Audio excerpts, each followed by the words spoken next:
atemporal é uma coisa que cabe em qualquer tempo.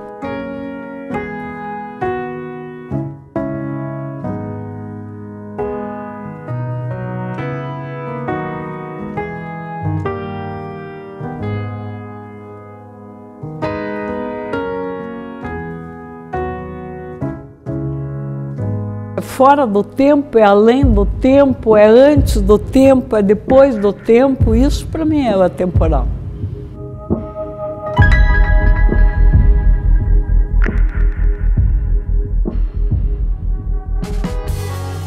No segundo momento do modernismo no Paraná, nós temos a emergência dos engenheiros formados na Escola de Engenharia do Paraná, que vão produzir arquitetura, que serão arquitetos autodidatas em complemento ao seu curso de engenharia.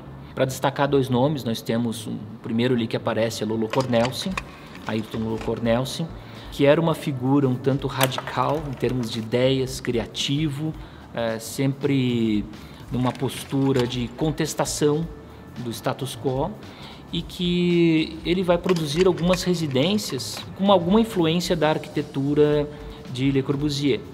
Então, o Lolo Cornelsen, quando trabalhou na prefeitura de Curitiba, ainda quando estagiário, ele teve contato com o Agache, quando estava elaborando o plano urbano de Curitiba de 1943. E ele recebeu de presente do Agache um livro de Le Corbusier, que é as obras completas, a primeira edição, o primeiro volume. Com isso, Lolo tem um contato direto com a obra de Le Corbusier. Ainda muito jovem, ele conseguiu um primeiro trabalho trabalhando no departamento de jardins e praças, né, na prefeitura de Curitiba, onde ele teve um primeiro contato com o urbano, o público, né, o desenho da cidade. Então isso, de certa forma, cativou o Lolo. E na trajetória do Lolo parecia que ele sempre estava no lugar certo, próximo das pessoas certas. E por uma coincidência do destino, ele veio a conhecer o Alfred Agache, que era um urbanista francês que estava elaborando o plano urbano de Curitiba. Então ele bebeu dessa fonte, ele teve digamos assim, uma certa influência pelo Alfred Agache sobre a arquitetura. O Alfred identificou que ele tinha esse poder de ser um bom arquiteto ou de trabalhar com a arquitetura, e isso motivou ele a vir a entrar na escola de engenharia, que era o que tinha mais próximo aqui em Curitiba na época, porque não existia ainda o curso de arquitetura. Então, na faculdade de engenharia, o Lolo começou a entender o que era o universo da construção civil, né? Começou a entender também qual o papel que ele poderia ter dentro dessa área. Ele sempre levou muitas coisas ao mesmo tempo, e uma delas foi o esporte, junto com essa paixão dele que era a arquitetura. Então, ao longo da trajetória dele, é comum a gente ver essa aproximação dele com a área do esporte. Enquanto ele fazia faculdade de engenharia, ele veio a ser jogador profissional do Atlético Paranaense, ganhou campeonatos e manteve uma paixão pelo clube assim, muito calorosa, digamos assim. Então, na época da faculdade, ele conheceu a paixão da sua vida, né, a Cleusa Cornelsen, e que ao longo de toda a trajetória dele incentivou ele em todas as etapas e fases em que ele passou. E ela era sobrinha do Moisés Dupion, que foi um grande influenciador aqui no estado do Paraná, foi governador por 2 gestões, se eu não me engano, e com isso ele teve muito contato político.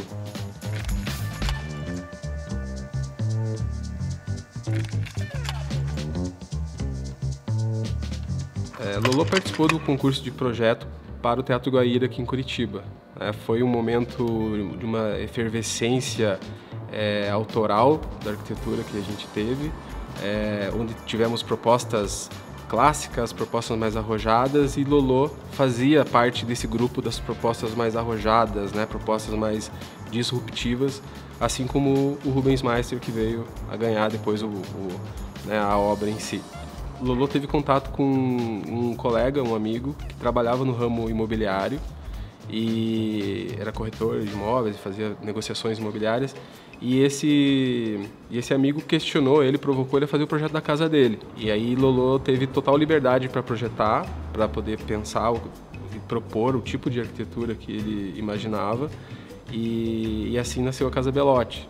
Então, um projeto super autêntico, seguindo os princípios modernos de Le Corbusier, com planta livre, pilotis. O terreno é um terreno que não favorecia muito, então o Lolo foi muito feliz em aproveitar esse destaque que o terreno oferecia para deixar a casa bem imponente. Ele trabalhou com uma certa inclinação na fachada para também trazer um aspecto de insolação para o projeto. O projeto da Casa Belotti ele tem algumas curiosidades. Assim, começa pela família, né, que era uma família com uma estatura baixa, então ele fez questão de projetar a casa para eles. Então o corrimão, o guarda-corpo, eles têm uma altura apropriada para a família, né, que para outras pessoas como o próprio Lolo eram bem mais baixas, né. Os quartos também tem uma situação interessante, que os armários é que fazem a divisão entre os ambientes no pavimento superior. Então, ora o armário funciona para um quarto, ora ele funciona para o quarto do outro lado. E com isso ele não precisou sobrecarregar a estrutura com paredes, né. A casa, por ser uma casa de característica moderna, ela não tinha móveis modernos para serem comprados na época, não existiam lojas modernas. O moderno era algo ainda não reconhecido. Então o Lolo, à frente do seu tempo, ele criou sua própria fábrica de móveis para poder produzir o mobiliário para equipar os seus projetos. Então, cozinha, banheiros, armários, salas, tudo ele fazia dentro do seu próprio meio, digamos assim. Uma característica do Lolo também era de trazer uma certa identidade para as obras dele, né? Então, um elemento marcante na Casa Belotti é o elemento vazado, né, na cor vermelha, onde ele desenhou, ele fez o projeto, levou até a olaria para poder produzir aquele material e devolver para casa. Somente aquela casa tinha aquele elemento. Então, isso mostra o quanto ele tinha um capricho pelo projeto, uma preocupação do que ele está entregando para a cidade, para os moradores, né?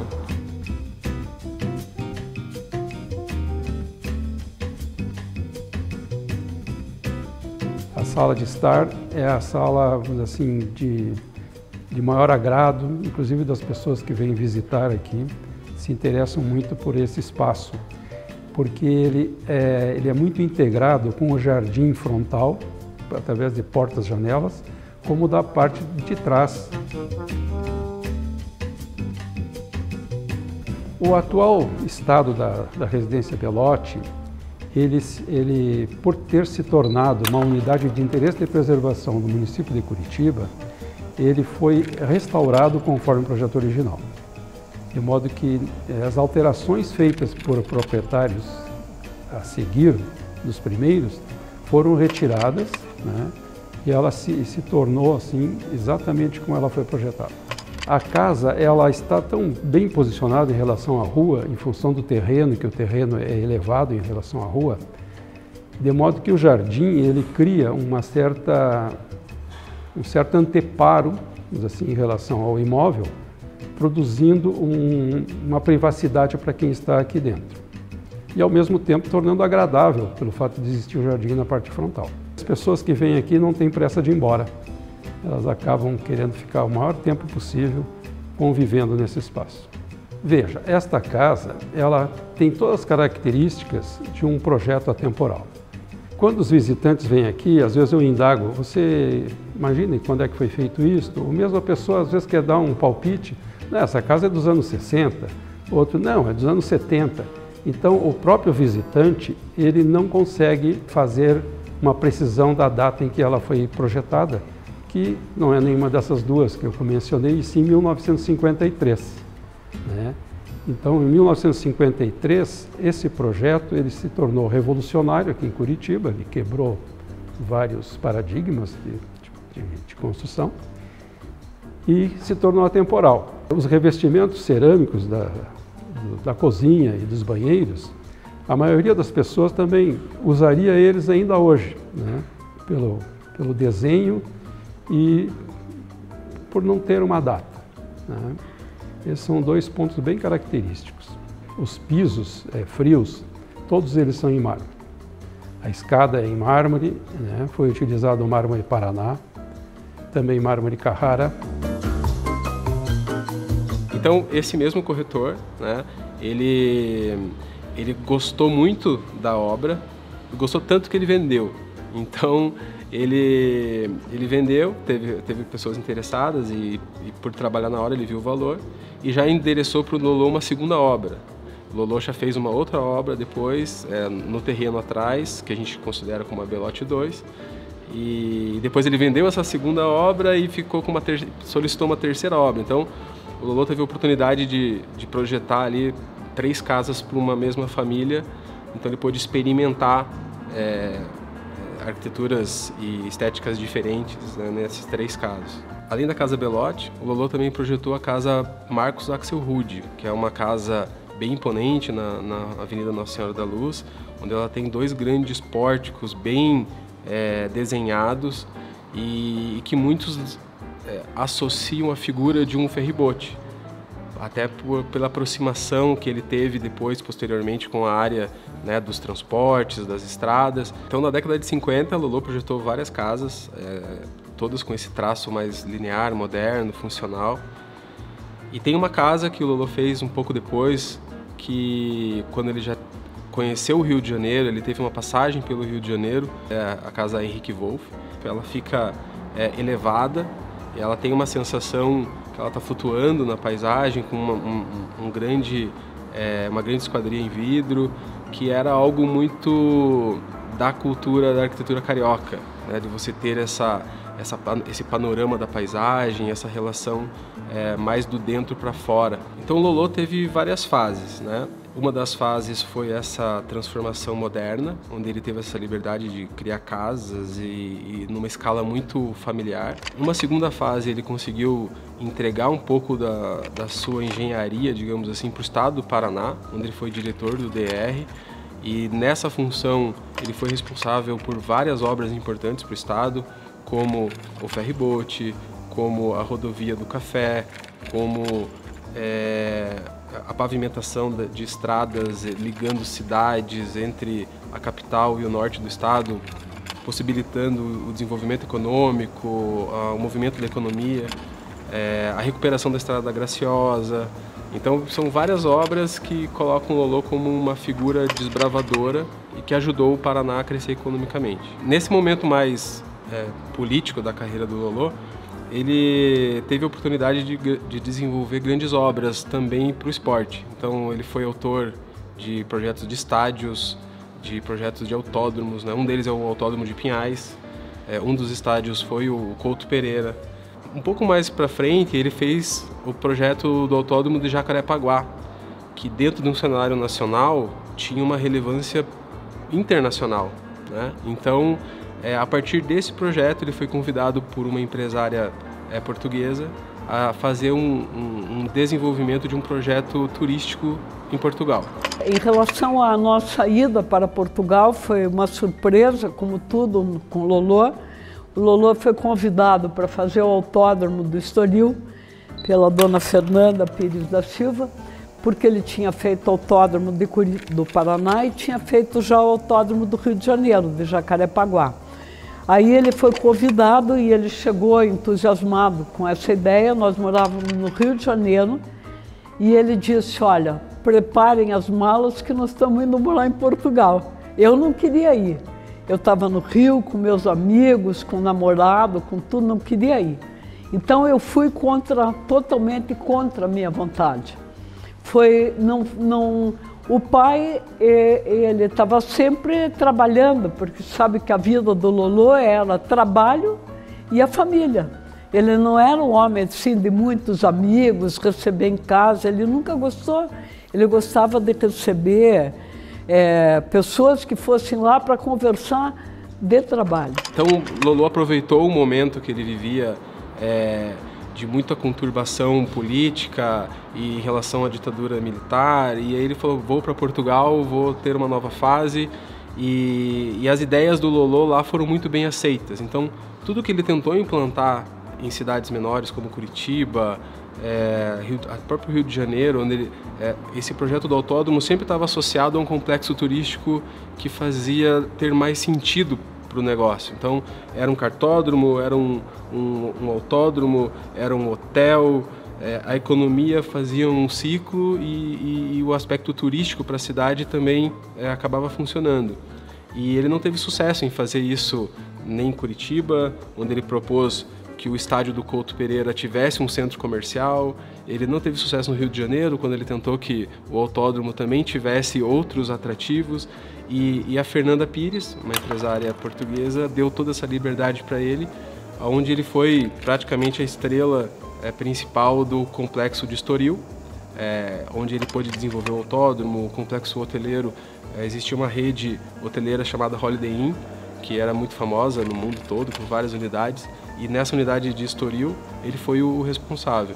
Ele teve que lidar com uma situação no autódromo que era uma frenagem numa curva. Então, em um determinado ponto aconteciam muitos acidentes, e ele aproveitou um monte de pedras que estavam sendo ali não usados na construção e falou: coloca a pedra lá e essa pedra vai ajudar a frear qualquer tipo de acidente. E a partir daí nasceu a caixa de brita. Então é algo simples, uma ideia fácil, que ele teve um estalo assim e funciona até hoje em todos os autódromos. Então, enquanto o Lolo estava à frente como diretor do DER, ele encabeçou o projeto da sede do DR, né? E ele teve uma forma muito inventiva de poder conseguir tirar isso do papel, por uma obra cara, apesar de ele estar à frente dessa esfera pública. Enquanto ia fazendo as obras, ele ia adquirindo materiais, ele ia trocando materiais, trocando serviços. Então, se você olhar hoje o projeto, a gente tem seixos rolados que recobrem os pilares. Esses seixos rolados que recobrem os pilares da sede do DR, ele trouxe das obras que eles faziam nos rios do litoral. Uma coisa que sempre me impressionou no Lolo foi esse aspecto incessante dele, intenso. Ele nunca parou. Eu tive a oportunidade de conhecer o Lolo, ainda na época que eu era estudante de arquitetura, e eu olhei para ele, via ele com 92 anos, ativo, desenhando na prancheta e pintando sobre o projeto, e ainda querendo elevar o estado do Paraná e elevar a arquitetura. O Lolo era um cara brilhante, assim. Você falava para ele. O que mais me admirava era a rapidez de raciocínio, a rapidez do entendimento, como ele pegava, Isso aconteceu várias vezes. Os amigos sempre pedem uma ideia. Daí o Lolo falava assim: fale logo que eu sei que é o projeto. Garçom, traz o guardanapo. Aí ele pegava o guardanapo, ele parava de almoçar, empurrava o prato e começava a desenhar. Olha aqui, não custa nada, me leve um cachimbo, leve uma garrafa de uísque, estamos conversados. Agora se mande para o teu desenhista fazer. O único livro que o Lolo leu na vida chama Tex Willer. Ele tinha a coleção do 1 até agora. Ele lia quadrinhos e dizia: pai, você precisa se informar, saber o que está acontecendo no mundo. Não me interessa, minha filha, porque se eu ficar me influenciando, eu nunca vou ser criativo. Eu não quero copiar, eu quero que venha na minha cabeça. Aí eu dizia: pai, mas leia alguma coisa, veja alguma coisa. Não tenho paciência para isso. Deixa eu ficar com o meu Tex Willer, com o meu esquinho e com o meu cachimbo, que eu estou muito feliz. E Lolo sempre foi muito enérgico, então ele botava muita energia em tudo que ele fazia. Nessa primeira fase do modernismo, Lolo conviveu com pessoas que faziam uma arquitetura disruptiva, como Rubens Meister, como Vila Nova Artigas, e todos eles tiveram um reconhecimento muito tardio, apesar de terem grandes obras e estarem presentes na cidade, sejam em Curitiba ou fora de Curitiba. Então, acho que essa trajetória do Lolo sempre foi marcada por muita inovação no seu tempo, mas um reconhecimento posterior. É importante para nós entender que é um privilégio ter o Lolo como grande formador da arquitetura, influenciador, com toda a sua arquitetura disruptiva, inovadora, como um personagem de Curitiba e que lá fora teve um reconhecimento internacional. Então, para nós é muito importante ter esse reconhecimento. Assim como o Meister, Lolo foi um dos personagens que trouxe um olhar diferente para a arquitetura na cidade. Seja na escala residencial, numa escala institucional, ambos tiveram esse poder de protagonismo, né, de propor uma arquitetura inovadora, disruptiva e que até hoje impacta quem passa pela cidade. Tem uma peculiaridade do Lolô, que eu vou contar aqui. O Lolô não gostava de conviver com gente da idade dele, porque ele dizia que velho só fala de doença e de dor aqui, minha filha. Conviva primeiro com os amigos do teu filho, depois com os amigos dos teus netos. E assim você se mantém sempre jovem. E foi como ele fez a vida dele. E era assim, ele me protegia, ele me cuidava, ele me dava força, mas sem nunca estar muito presente, entende? O Lolô, o pai era uma pessoa que era o jeito dele. Ele era um solitário, no fundo, que adorava uma plateia, sabe? Era brincalhão, era uma pessoa assim que trazia alegria para a vida da gente.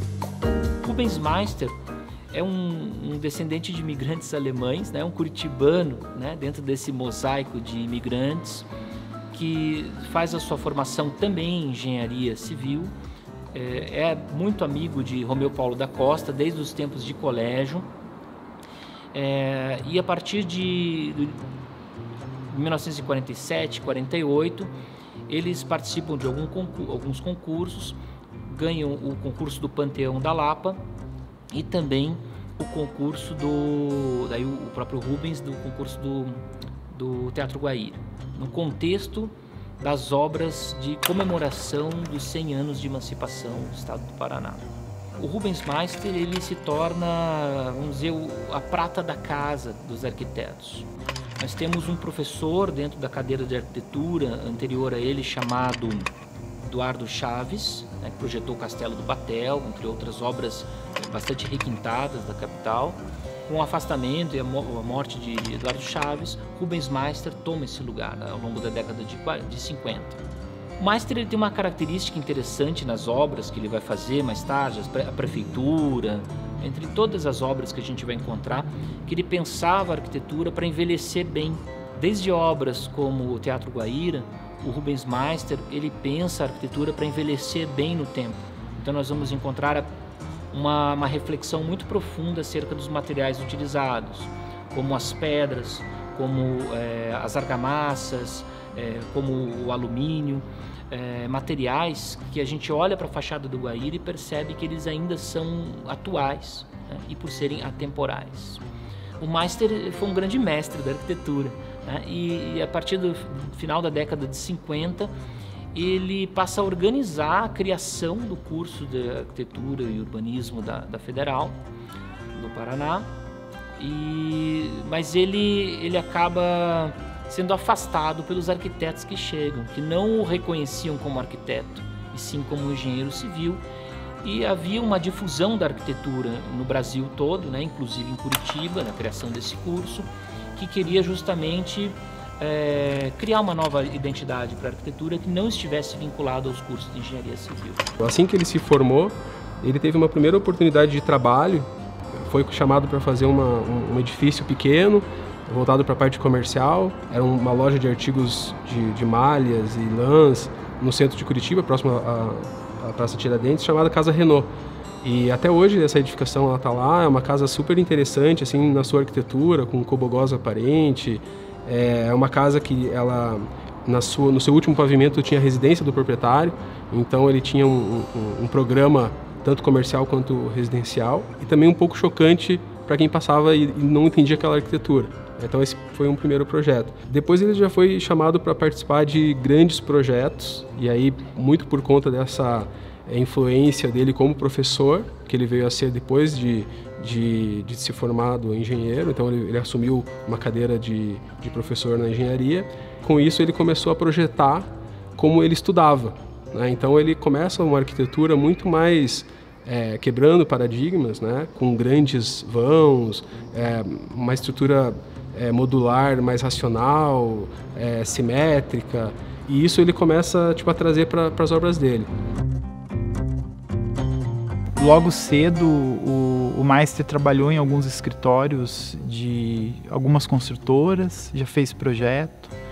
Então, assim, ele aprendeu arquitetura logo no início da carreira de estudante mesmo, no início dos estudos. E quando ele se formou em 48, ele se formou em 47, em 48 ele tirou 3º lugar no concurso do Guaíra. Ele é um profissional que ele começou a carreira muito cedo, né? E ele produziu muito. Então, quando fala o Meister é o pai do Teatro Guaíra, ele é o pai do Teatro Guaíra, ele se tornou pai muito novo, né? E teve, pelo nosso levantamento, 450 filhos, né? 450 projetos. Em Curitiba tem muitos projetos muito relevantes dele. Nesse momento, na história da arquitetura em Curitiba não, no Brasil, os arquitetos eram engenheiros. O Meister, ele sempre fez arquitetura, a formação dele possibilitava a formação de arquiteto.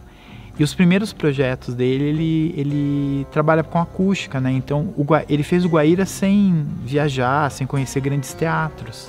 Ele fez através de livros, de pesquisas assim, literárias, né? Ele não pesquisou grandes teatros em loco. Logo depois do Guaíra, ele fez o Teatro da Reitoria. Ele fez também a primeira rodoviária de Curitiba, que é o Terminal do Guadalupe, a Rodoferroviária, que é uma obra linda, a Prefeitura, né, com o Palácio 29 de Março, o Sesc da Esquina. Ele fez o SESI, FIEP-SESI, na Comendador Araújo, na Cândido de Abreu, desculpa. Que tinha um teatro também que pegou fogo, o teatro foi demolido. Ele tem vários edifícios, ele fez muita coisa para o Bamerindos.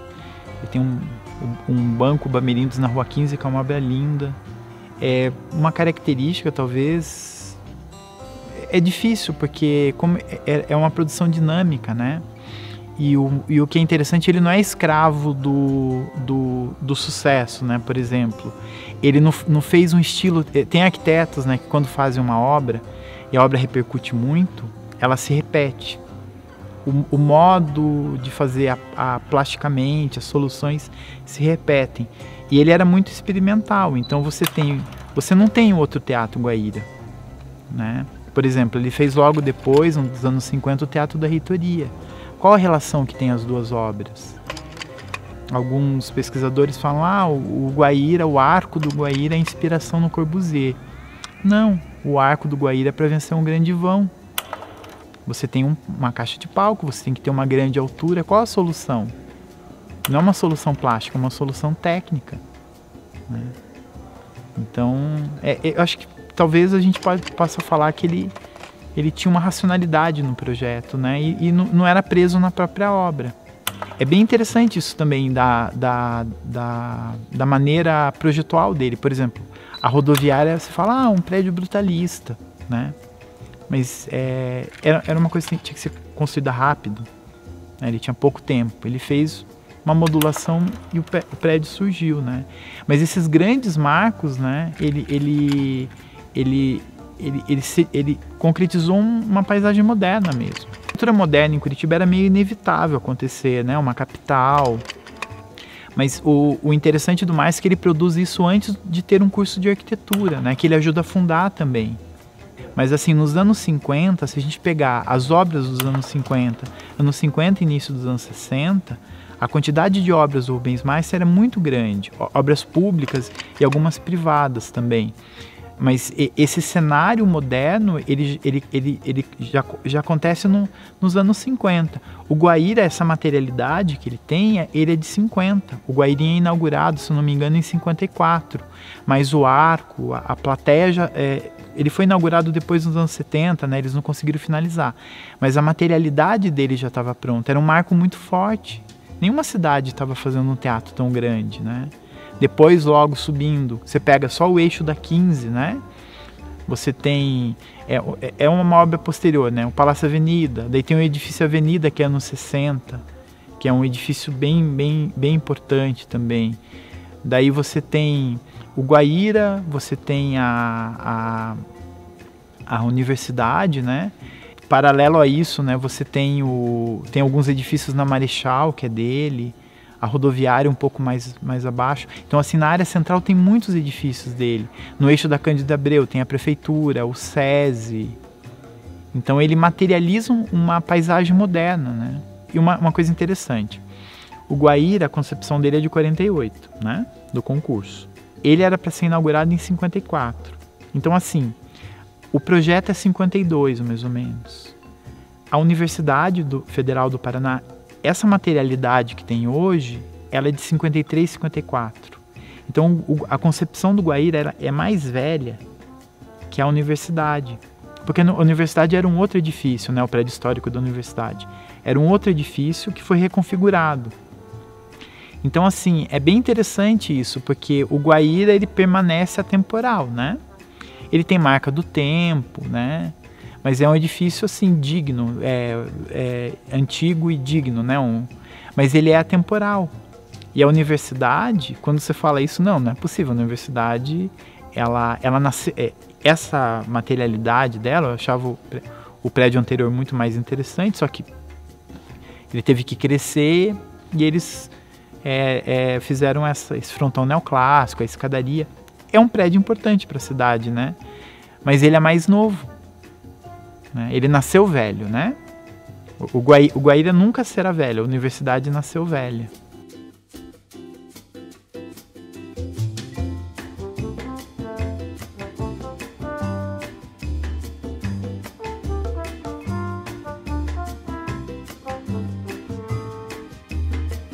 É interessante entender a formação do centro da cidade de Curitiba, porque principalmente o eixo da Marechal Deodoro, quando ele foi se consolidando como um grande centro comercial, um grande centro de negócios, os primeiros grandes prédios em altura foram projetos do Meister. Então, acho que o primeiro projeto dele ali no final da década de 60, final da década de 50, a gente tem o edifício Barão do Rio Branco, que foi implantado bem na esquina da Barão do Rio Branco com a Marechal Deodoro.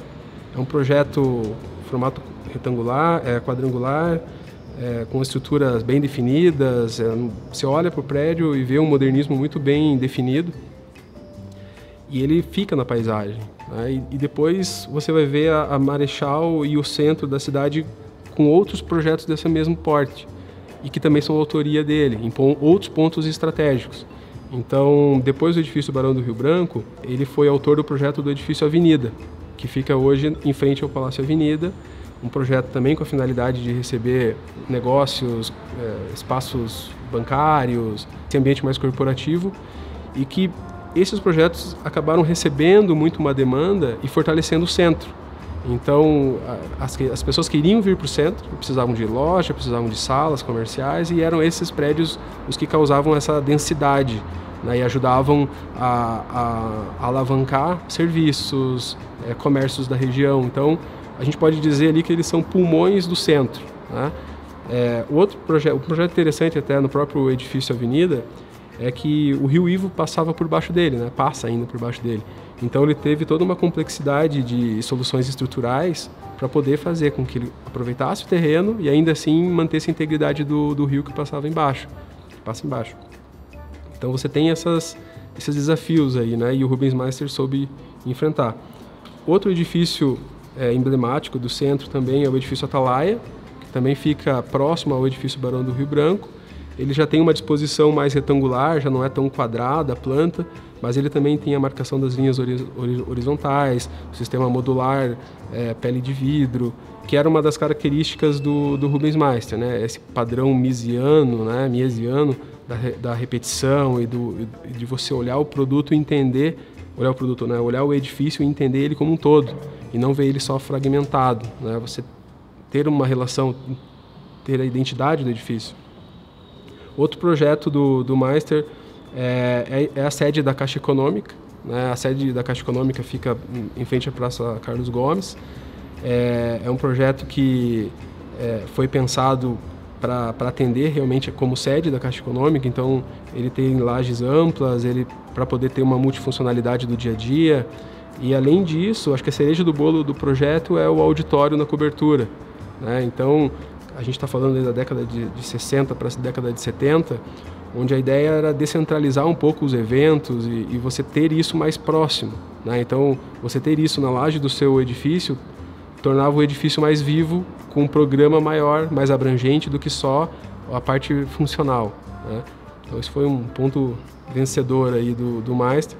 E até nessa parte de auditórios ele foi mestre, né? Então referência, então ele fez outros projetos e sempre que ele tinha essa oportunidade ele tentava trazer isso para dentro do programa dos seus projetos.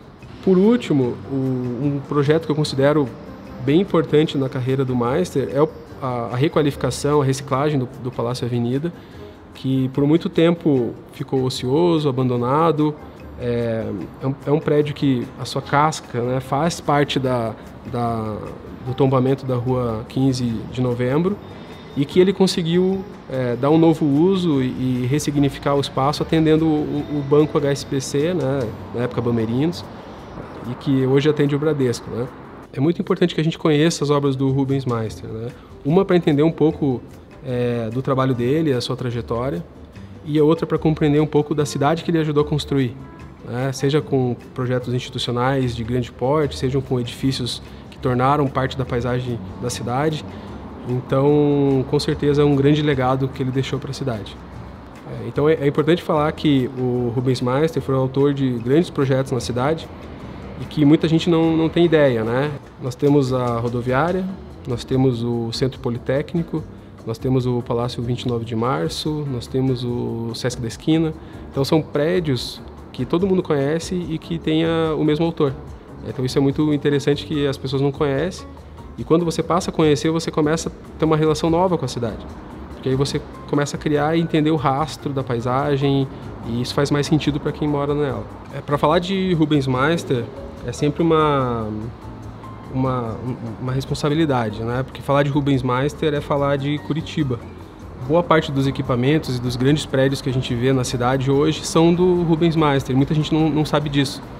Então, estudar a trajetória dele, estudar os prédios que ele fez, por onde ele passou, é bom para todo curitibano, né?